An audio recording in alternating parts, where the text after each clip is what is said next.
doit être très rock'n'roll puisque c'est un barbier fan de Harley Davidson qui nous rejoint. On va le retrouver.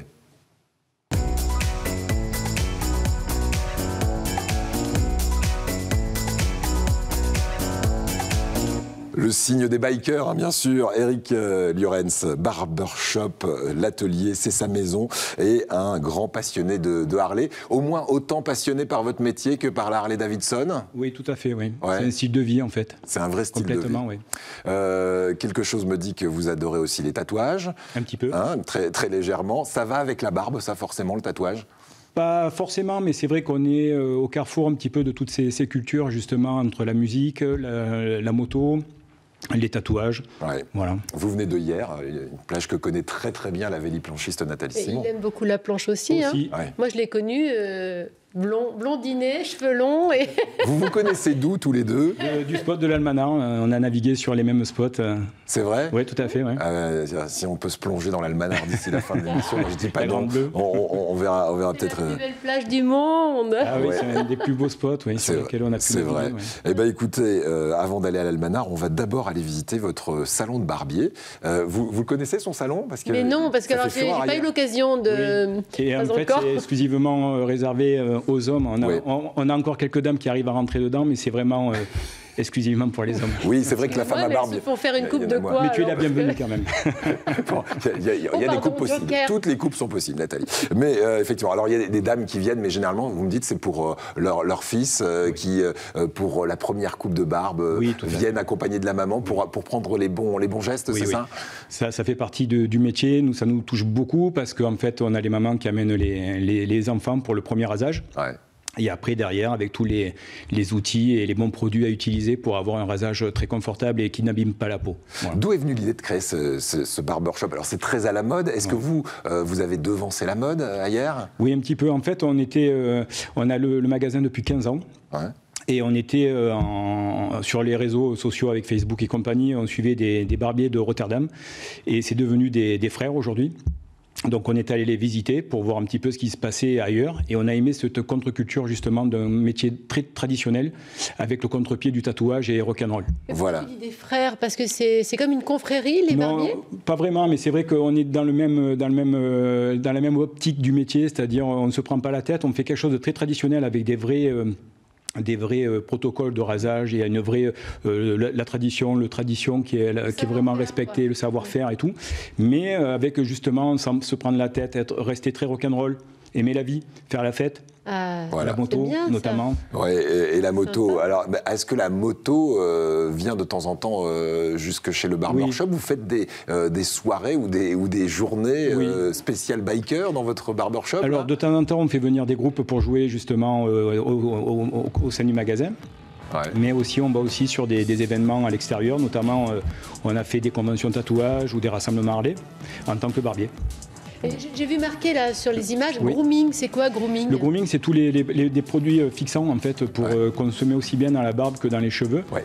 Est-ce qu'il est réputé pour ça? En fait, il est très minutieux, il est très méticuleux et il va chercher les vrais produits, même des produits qui sont utilisés généralement par des stars, hein, carrément. Vous avez quelques noms peut-être à nous donner comme Drew Mitchell. C'est qui Drew Mitchell? Alors ça, c'était les joueurs de rugby qui sont venus nous visiter quand ils étaient au RCT. Donc on a eu les stars du rugby mondial qui sont venus chez nous. Ouais. Mais c'est surtout que ma vraie recherche, quand on a basculé barbershop, en fait, c'était d'aller trouver. Pour moi, c'était un vieux métier avec donc des vieilles marques et des vieilles traditions à respecter. Donc, je suis allé chercher ce qui a créé la légende, en fait. Ouais, par exemple, le blaireau plisson.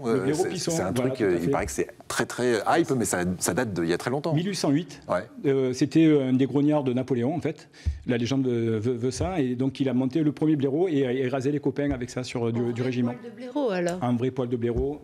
Ce qui aujourd'hui n'est peut-être plus... alors là, on à la mode. La cellulose, la marque aujourd'hui s'adapte et on est sur de la vraie cellulose qui est tout aussi bien.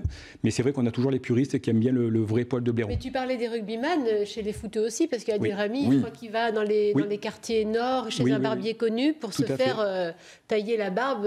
C'est un art. Hein. C'est tout un art. Est-ce qu'il y a une formation très longue? Est-ce qu'on peut s'improviser barbier aujourd'hui? Alors, aujourd'hui, on peut s'improviser barbier. Le truc, c'est qu'on est quand même assujetti, c'est un métier au BP, au brevet professionnel.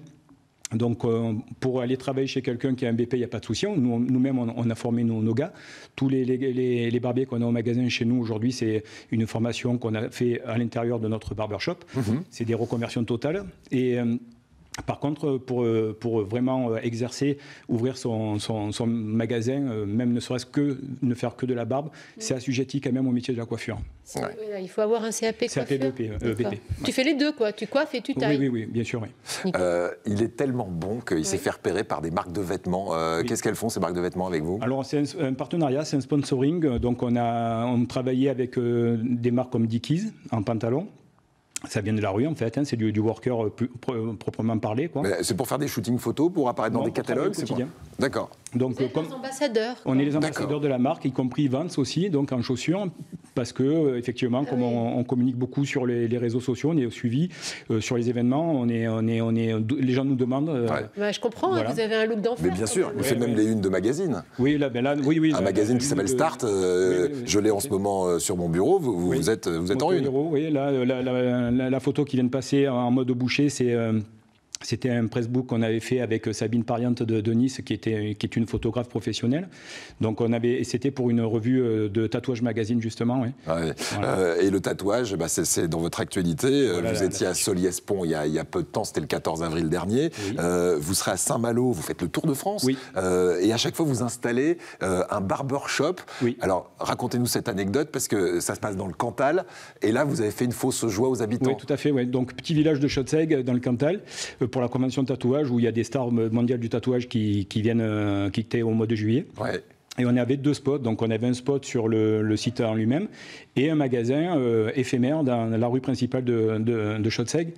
Donc on avait fait une déco magnifique avec le fauteuil. Toujours on respecte les codes du magasin. Donc le damier au sol, le fauteuil de barbier. C'était très précis. Le chauffe-serviette, le pôle de barbier qui tourne dans la vitrine et tout. Ça constitue complètement l'univers. Pour que nous-mêmes, quand on y travaille, on est à l'aise, quoi. Voilà. Et là, au bout de 4 jours, on démonte.